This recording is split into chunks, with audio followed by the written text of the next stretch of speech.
처음 뵙겠습니다. 장로님께서 소개해 주신 대로 저는 독립개혁장로교회 우리 교회 연합의 목회자 후보생이고 경기도 이천에 소재한 선약교회의 회원권을 둔 이요석입니다. 오늘 남부개혁교회와 함께 오전 그리고 오후 예배를 함께 드릴 수 있는 특권을 누려서 참 기쁘고요. 또 이 오후에는 특별히 권면의 말씀을 초청해 주셔서 제가 이걸 전할 수 있는 기회를 주심에 감사를 드립니다.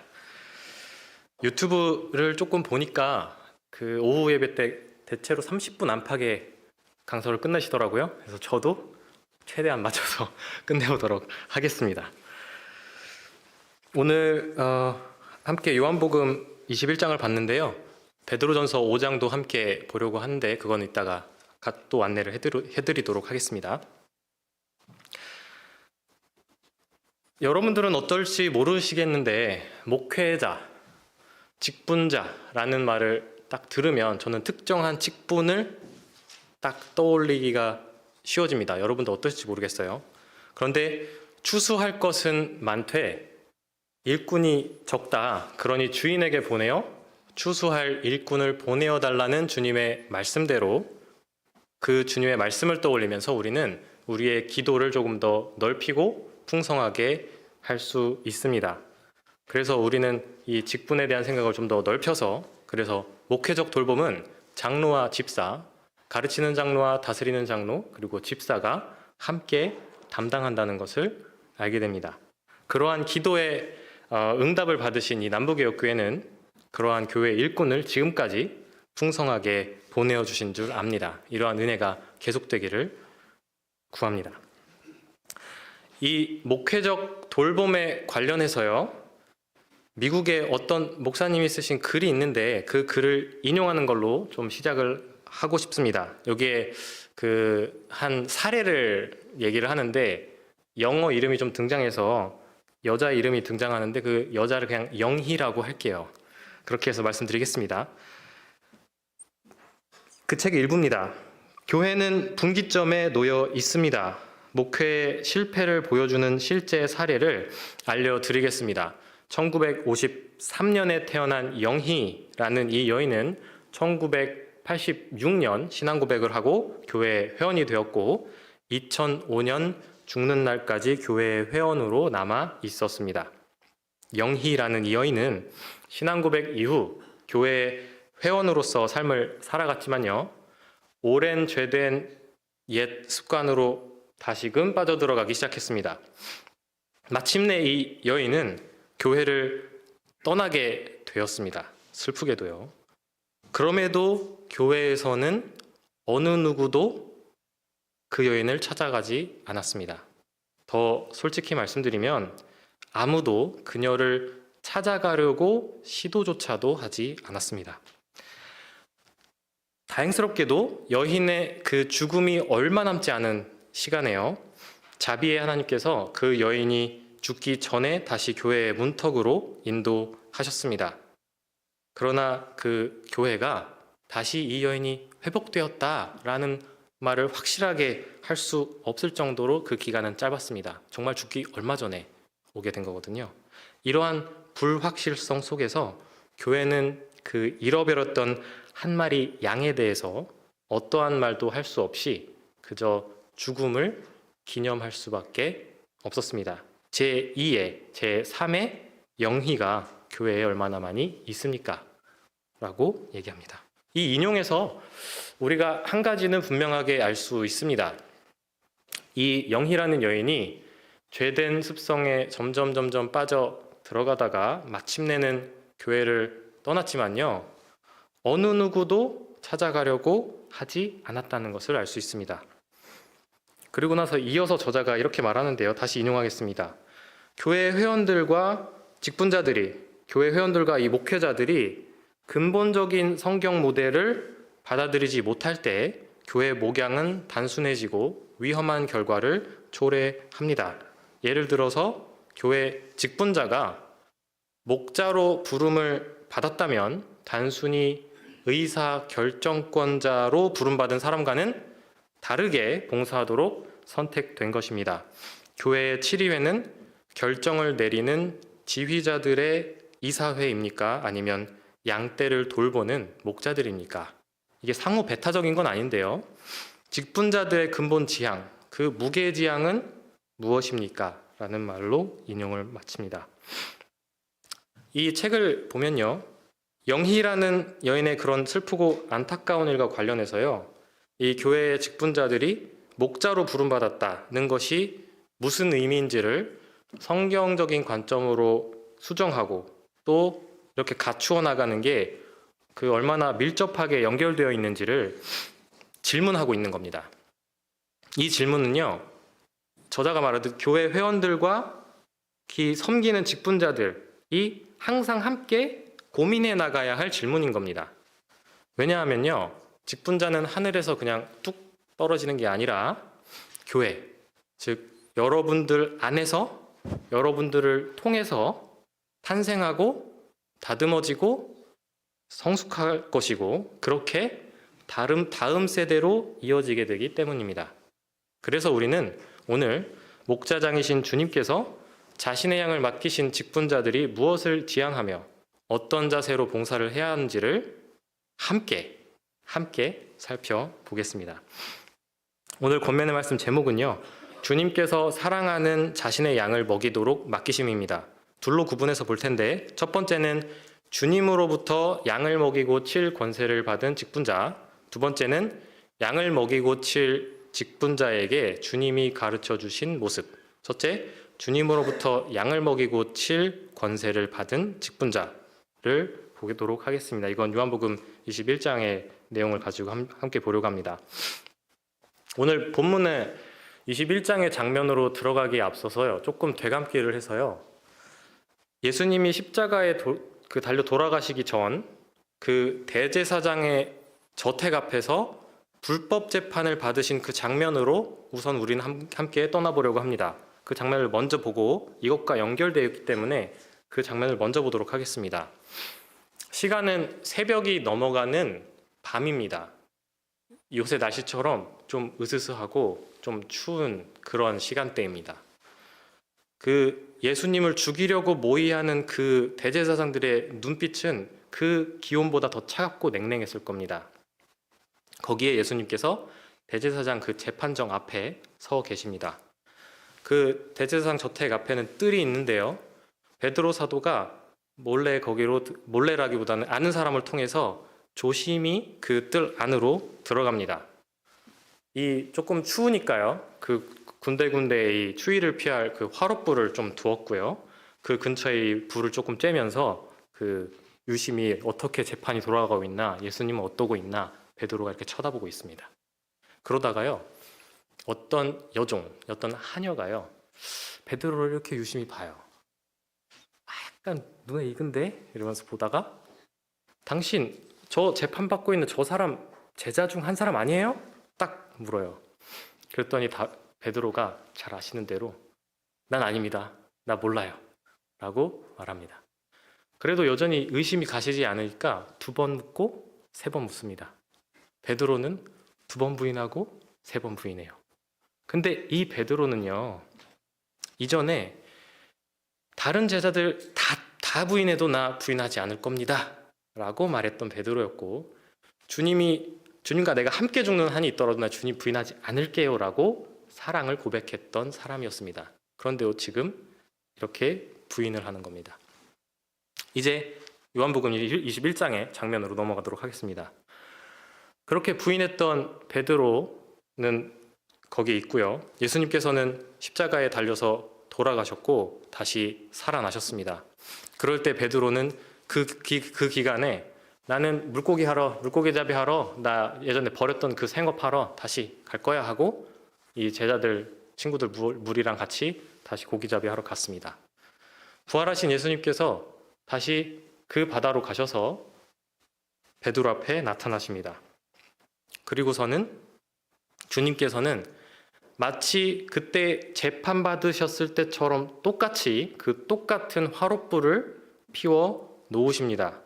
그리고 그것으로 생선과 떡을 구워서 지금 힘들게 어부일 해서 고생했던 그 베드로를 불러 묵묵하게 먹이십니다. 그리고 아침을 그렇게 넉넉하게 다 먹이신 후에요. 특별히 베드로에게 예수님께서 3번 물으십니다. 요한의 아들 시몬아, 너가 나를 사랑하느냐? 그러자 베드로가 그렇습니다. 주님 사랑합니다. 제가 주님을 사랑하는 줄 주님도 아십니다 하고 고백합니다. 이전의 고백과 달라졌죠? 일방적인 고백을 하던 그 베드로였는데 지금은 내가 주님 사랑하는 줄 주님이 아십니다 라고 고백합니다. 이제 베드로는 가장 확실하고 안전한 토대가 되는 주님께 그 사랑의 근간을 둡니다. 뿌리를 둡니다. 주님과 그 상호적인 사랑, 주님도 알고 나도 아는 그 사랑을 말합니다. 이렇게 뛰어난 사랑을 고백했으니 이제 더 단단하고 결연한 각오, 이제 진짜 내가 주님 따라 죽고 땅게요. 이렇게, 전라도 사투리인지 잘 모르겠는데 아무튼 그렇게 대답을 하고 나아갈까요? 우리 예상과는 조금 다르게 주님은 그 고백을 하는 베드로를 다른 길로 인도합니다. 주님께서 베드로에게 뭐라고 말씀하시냐면 나의 양을 먹여라 라고 말씀하십니다.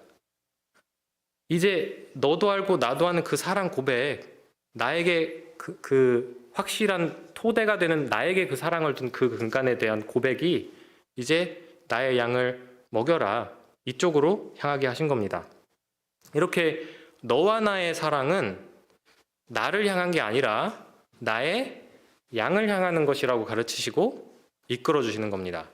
베드로도 이전처럼 이제 주님 제가 안 떠납니다 하고 호언장담하는 게 아니라 이제 반대로 잠잠히 주님의 말씀을 듣습니다.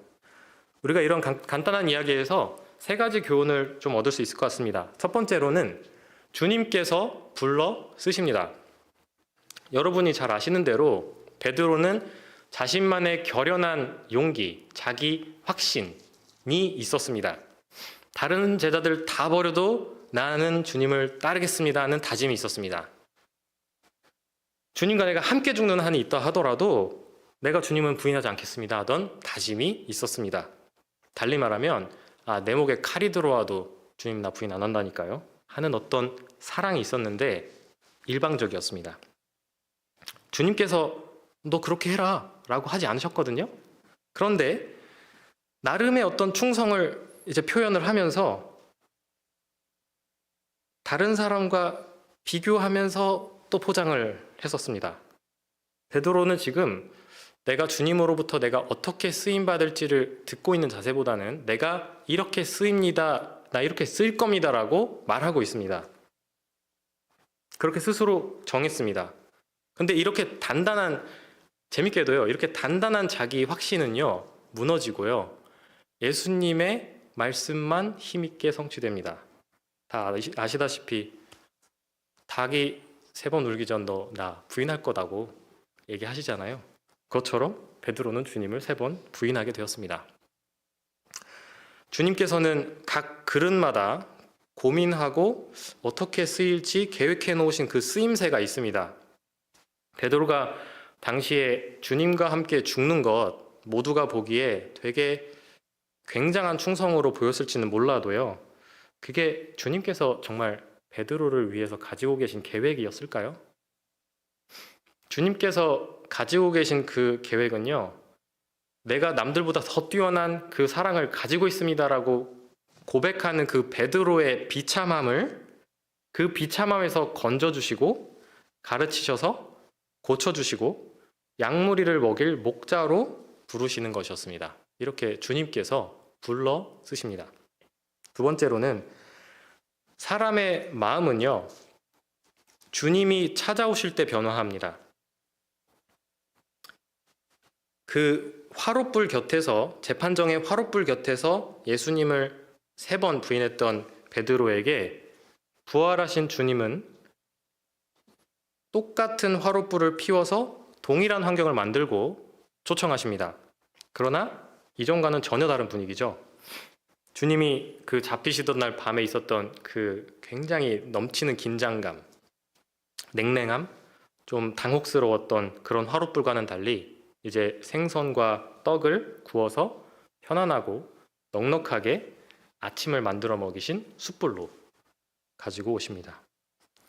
그렇다면요, 지금 이 목자장이신 예수님께서 먹이고 계신 베드로는 누구인가요? 배신자입니다. 배교자였어요. 그렇죠? 주님을 부인했고 버리고 떠났던 그 생업, 어부일하러 다시 돌아간 사람입니다. 달리 말해서 길 잃은 양입니다. 그런데 주님께서 이런 사람을 찾아가셔가지고 옛끼놈, 말은 번지르르 잘하더니 나를 부인하고 떠난 것도 모자라서 버리고 갔던 그 생업일하러 다시 돌아가? 아주 제멋대로네, 못됐다 라고 책망하시거나 경멸하시거나 미워하지 않으셨습니다. 책망받고 경멸받고 미움받아도 마땅한데도 말이죠. 그저 예수님께서 하신 일은 묵묵히 먹이셨고요, 베드로도 조용히 받아 먹었습니다. 놀랍게도 이렇게 사랑으로 먹이실 때에 바로 그때에 베드로는 자신의 잘못과 죄악과 부족과 결핍을 떠올리면서 부끄러움을 느꼈습니다. 이것이 사람이 자신의 죄를 알도록 하는 주님의 방식입니다. 우리의 마음도 주님께서는 이처럼 변화시키셔서 참된 사랑으로 이끄실 거고 그 사랑에 헌신하도록 부르실 겁니다. 셋째로, 주님과 나눈 그 상호적인 사랑은요, 주님의 양을 향합니다. 생각해 보세요. 만일 이전에 굳은 결의, 이 결연한 어떤 의지로 주님을 난 사랑합니다 라고 당당하게 말하던 베드로가요, 성경적인 관점으로 수정되지 않고 그대로 양을 키웠다면 어떻게 됐을까요?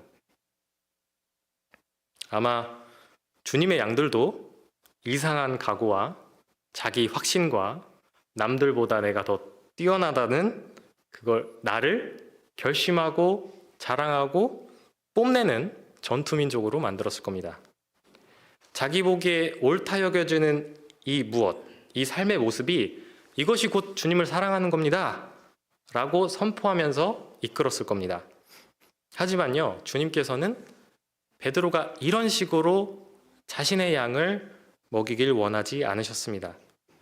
그렇기 때문에요, 이 주님께서는 직분자에게 매번 물으실 겁니다. 너가 나를 사랑하느냐? 한 번도 아니라 두 번도 아니라 3번 물으실 겁니다. 이 질문을 들을 때마다 직분자는 배신하여 길 잃은 양인 나를 찾아와서 그 고생하고 자기 생업일에 돌아가고 낙담하고 있는 그 나를 찾아와서 먹이신 주님을 생각하고요, 자신 안에는 사랑이 없음을 느끼고요, 그 모든 것을 아시는 주님께서 그 넉넉하게 채워주실 사랑을 바라게 될 겁니다. 그렇게 주님께서는 예수님을 향한 그 사랑을 자신이 맡기신 그 양에게 향하도록 이끌어 가실 것입니다. 두 번째로 가겠습니다. 주님의 양을 먹이고 치는 권세자가 보이는 모습. 이건 베드로전서 5장을 함께 보려고 하는데요. 펼치실 수 있으면 성경 그 베드로전서 5장을 함께 펼쳐보시면 좋을 것 같습니다. 제 성경으로는 신약성경 382페이지, 383페이지 그 어간에 있는데 다른 성경 어떤지 모르겠습니다.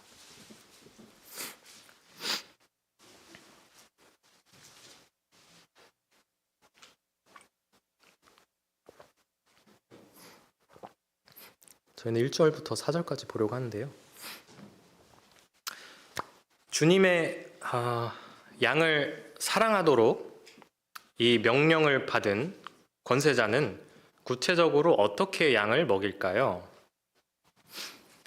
그 베드로 사도는 지금 높이 되신 그리스도로부터 나의 양을 먹이라 하는 그 권세를 직접 받았습니다. 이렇게 직접 받은 베드로가 하는 말이기 때문에 더욱 의미심장한 말씀입니다. 베드로전서 5장 1절을 보시면 너희 중 장로들에게 권하노니 나는 함께 장로된 자요 라고 합니다.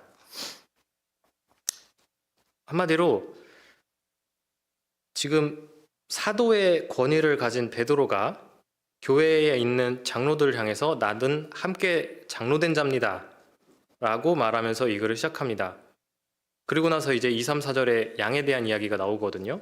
그런 걸 보면 이건 사도의 권위와 장로의 그걸 무슨 평등성을 이야기하는 것 그 이상입니다.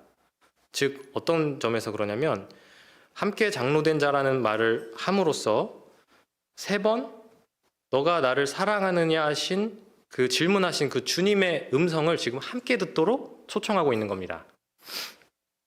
그리고선 첫째 말하는 게 2절인데요. 부득이함으로 하지 말고 너희 중에 있는 하나님의 양무리를 치되 부득이함으로 하지 말고 오직 하나님의 뜻을 조차 자원함으로 하며. 이 말은 억지로 하지 말고요. 하나님께서 원하시는 대로 기꺼이 하라는 말입니다. 양무리를 치고 이렇게 먹이는 일은 무슨 어떤 사명감이나 어떤 결연한 의지로 하는 게 아닙니다. 아니면 상황이 어쩔 수 없으니 해야지 라고 하는 어떤 필요에 따른 마음으로도 할 수 없습니다. 너무 당연한 말이지만요. 사람이 그 자신이 억지로 붙들고 나아가면요. 그 양을 향한 애정과 사랑이 샘솟을 수가 없습니다. 억지로 하게 되면 결국 보상심리가 생기고요.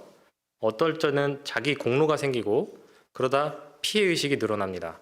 그리고 양을 향한 미움과 징후가 날로 늘어납니다. 애초에 그 어떤 일이라 하더라도 주님이 맡기시는 일이라면 우리는 억지로 할 수 없는데 그 주님의 양을 섬기는 일은 더욱 그럽니다. 그래서 우리는 하나님께서 그 자원하는 마음, 기꺼운 마음을 주시기를 간구합니다. 둘째로는 역시 2절인데요. 더러운 일을 위하여 하지 말고 오직 즐거운 뜻으로 하며입니다. 부정직한 이득을 위하는 마음이 없이 깨끗한 마음으로 성신성의껏 하라 이렇게 말하고 있는 겁니다. 어디서 들은 이야기인데요. 직분자가요. 그 자신을 대접하고 자기를 위해서 좀 돈을 사용할 때 굉장히 칭찬하고 좋아하면서 그 형제가 좀 여가를 위한 거나 쉼을 위해서 휴식을 위해서 하는 소비나 어떤 여행 이런 거는 질투하고 죄악시하고 이렇게 껄끄럽게 만든다고 그렇게 합니다. 근데 그게 부정직한 이득을 위하는 마음입니다. 주님께서 말씀하셨거든요. 나의 양을 먹이라. 나의 양을 먹이라고 하셨지 너가 양으로부터 대접받고 많이 얻어먹어라 라고 하지 않으셨거든요. 양을 대할 때 저 사람이 지금 나를 잘 대접하냐 안 하냐, 나를 존경하냐 안 하냐 하거나 나는 이렇게 너한테 대접해줬는데 저는 왜 이렇게 나한테 대접 안 해? 이렇게 되면 그게 결국 더러운 유익을 위한 봉사가 되어버립니다. 깨끗한 마음은, 주님을 향한 깨끗한 마음은 섬김과 봉사를 즐겁게 하도록 만듭니다. 그 존경이나 권위나 돈이나 섬김이나 대접받기를 갈구하는 그런 욕망에서 벗어나게 해줍니다. 그렇기 때문에 우리는 주님께 그러한 주님을 향한 깨끗하고 즐거운 마음을 주시기를 끊임없이 간구할 수밖에 없게 됩니다. 셋째로는 3절인데요. 맡기운 자들에게 주장하는 자세를 하지 말고 오직 양무리의 본이 되라. 이 말은 맡기운 자들, 주님의 소유, 주님의 기업, 주님이 주신 것인 줄 알고 너가 주인 노릇하지 말고 양떼 모범이 되어라 라는 말입니다. 그러니까 지금 오늘 눈앞에 있는 이 양은 주님의 것입니다. 주님께서 나의 양이라고 했지, 내 양, 나의 양이라고 했지 너의 양이라고 말씀하지 않으셨습니다. 주님께서 자기 자신의 소유 일부를 지금 떼어서 주신 겁니다. 그러니까 주님과 함께 나는 그 사랑을 고백하는 사람이라면, 그래서 이 양이 주님의 것인 줄 안다면 소중하고 귀중하게 대할 수밖에 없습니다. 그렇기 때문에 주장하는 자세를 할 수 없습니다. 주장하는 자세란 자신이 주님 행세한다는 말입니다. 귀신처럼 유혹해서 구슬려서 지배하에 둔다는가, 아니면 폭군처럼 억압하거나 이 위협을 가하거나 은근한 협박을 해서 지배하에 두는 것, 그런 걸 말하는데요. 그래서 주님의 양에게 너 내 편이야 제 편이야 내 편해, 이게 귀신과 폭군에 하는 일이거든요. 이걸 하면서 지배력 행사하는 거 하지 말고 오히려 약물이의 모범이 되어라 이렇게 얘기를 합니다. 약물이들보다 조금 더 도덕적으로 좀 뛰어난 사람 아니면 좀 점잖은 사람 되라는 말은 아닙니다. 그리스도께서 아버지의 형상으로서 아버지를 찬란하게 드러내신 것처럼 그리스도를 더 지속적으로 닮아가는 그런 형상이 되어가라 그런 말입니다. 그렇기 때문에 우리는 항상 사람이 아니라 주님께 눈을 두고 닮아갈 수 있기를 구해 나아갑니다. 이 모습이 목자장이신 우리 주님께서 목자들에게 권하는 말씀입니다. 만일 주님의 양을 맡은 목자의 모습이 이래야 한다면 이 일을 어느 누가 할 수 있고 어느 누가 하고 싶을까요? 사람으로서는 주님이 맡기신 이 양을 먹이는 일 도무지 할 수가 없습니다. 너무 고통스럽고 너무 어렵고 너무 힘든 일이에요. 그런 일임에 틀림없습니다. 그래서 베드로 사도도 5장 1절에서 그리스도의 고난의 증인이요 나타날 영광에 참여할 자라고 고난과 영광이 한데 뒤섞여 나오는 아이러니하고도 신비한 그러나 좀 감동적인 말을 하지 않겠습니까? 여러분, 언제나 기꺼운 마음으로 언제나 사리사욕 없이 언제나 약물위의 모범이 되는 사람은 한 사람밖에 없습니다. 예수 그리스도입니다. 언제나 최대의 최고의 최상의 사랑을 변함없이 주실 수 있는 분은 예수 그리스도밖에 없습니다. 그렇기 때문에 불완전한 우리가 바로 완전한 그리스도 안에 감싸여져 간다는 것을 항상 기억하시길 바랍니다. 앞에서 보았듯이 도입에서 보았듯이 교회에는 언제나 이 영희라는 또 다른 영희가 있을 겁니다. 내 눈에 악해 보이고 내 눈에 약해 보인다 하더라도요, 주님께서 소중하고 귀중하게 대우하시는 주님의 양들이 교회 안에 있습니다. 그럴 때에 교회 회원들과 이 직분자들은 오늘의 말씀을 재차 떠올립니다. 직분자는 교회 안에서 교회를 통해서 탄생합니다. 그렇게 우리는 직분이 무엇인지, 직분자에게 요구되는 그 모습과 상태가 무엇인지 함께 고민하고 주님께 구해 나갑니다. 오늘 주신 말씀이요, 현재 지금 이 순간에 직분을 맡긴 사람에게만 해당하는 말이 아닙니다. 왜냐하면 직분 맡은 사람은요, 어제 태어났다 내일 흙으로 돌아갈 겁니다. 그렇지만 이 직분은요, 성신께 속한 거기 때문에 세상 끝날까지 영원히 교회 안에 존재할 겁니다. 그렇게 사람은 물러서지만요, 직분은 항상 신선하고 새롭게 채워질 겁니다. 목자장이신 주님께서 여러분들 통해서, 여러분들 안에서 목자를 부르시고 계속해서 새롭게 채우실 겁니다. 하이델베르크 요리문답을 오전에 배우신다고 들었는데요, 우리가 그렇게 고백하잖아요. 그리스도께서 친히 자신의 영광스러운 이름을 우리 자신에게 부여하셔서 우리가 그리스도인이라 불리지 않습니까? 그때 대답은 왕과 제사장, 선지자, 3직으로 대답을 하잖아요, 저희가. 그렇기에 주님께서 우리를 불러서 두신 자리가 있다면 우리는 모두 직분자가 아닙니까? 그러므로 주님께서 두신 그 위치에서 후히 주시는 주님께 구하여 받은 사랑으로 기꺼이 깨끗하게 모범이 되도록 서로가 서로를 먹이고 친다면 교회는 점점 더 살이 찔 것이고 점점 더 성숙하게 될 겁니다.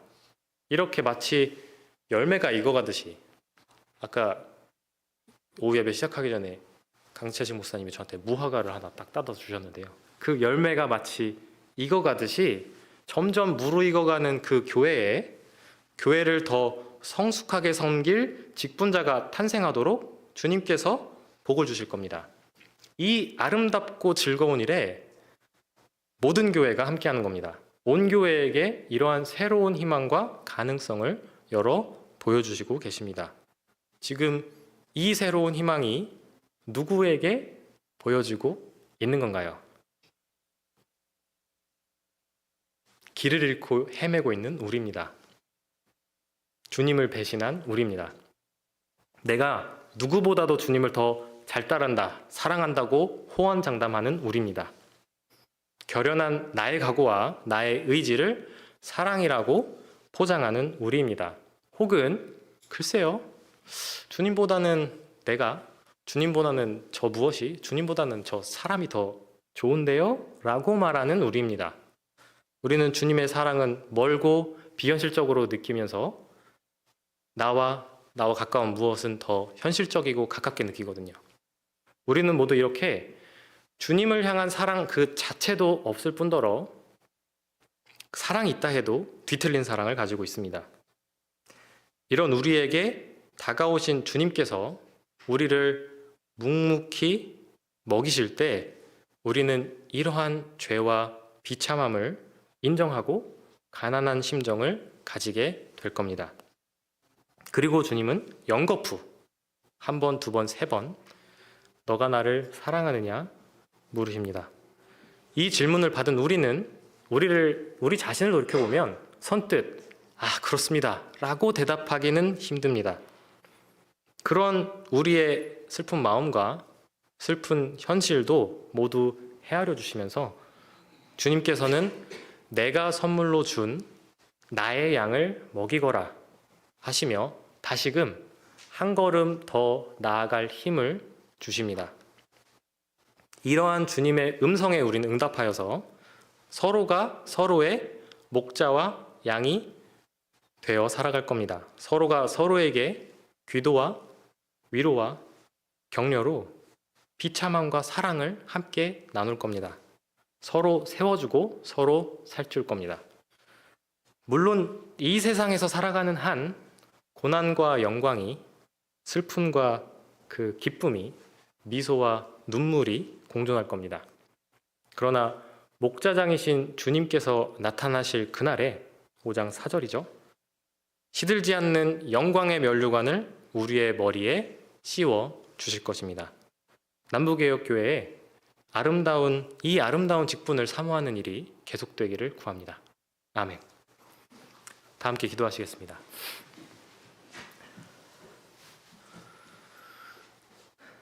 하늘에 계신 우리 아버지, 저희가 이 기도로 주님 앞으로 가까이 함께 나아갑니다.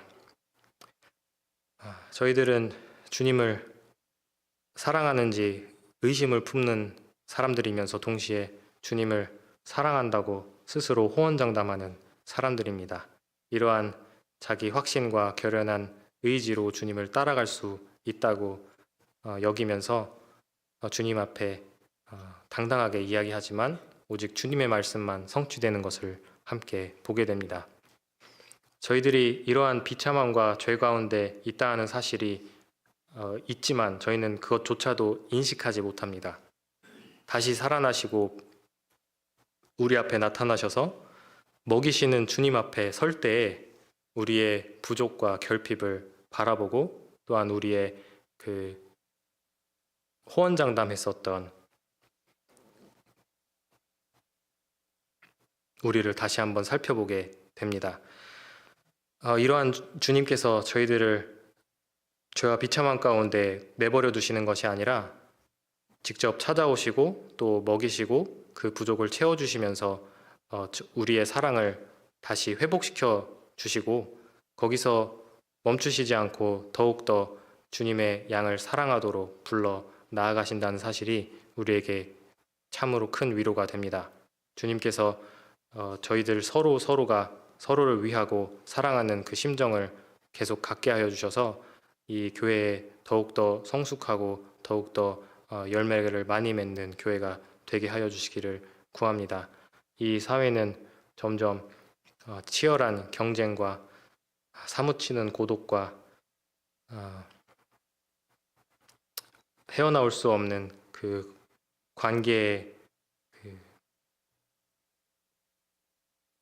부딪힘이라는 것이 계속해서 있고, 저희들은 그러한 사회 속에서 살아갈 수밖에 없는데, 이 교회가 사랑으로서 이 사회가 내놓는 도전에 대한 대답이 되게 해주시기를 구합니다. 주님께서 이를 위하여서 계속해서 이 교회를 사용하여 주시고, 주님께서 부르시는 그 부르심에 집중하면서 주님의 음성을 매번 연거푸 듣고 나아갈 수 있게 해주시기를 구합니다.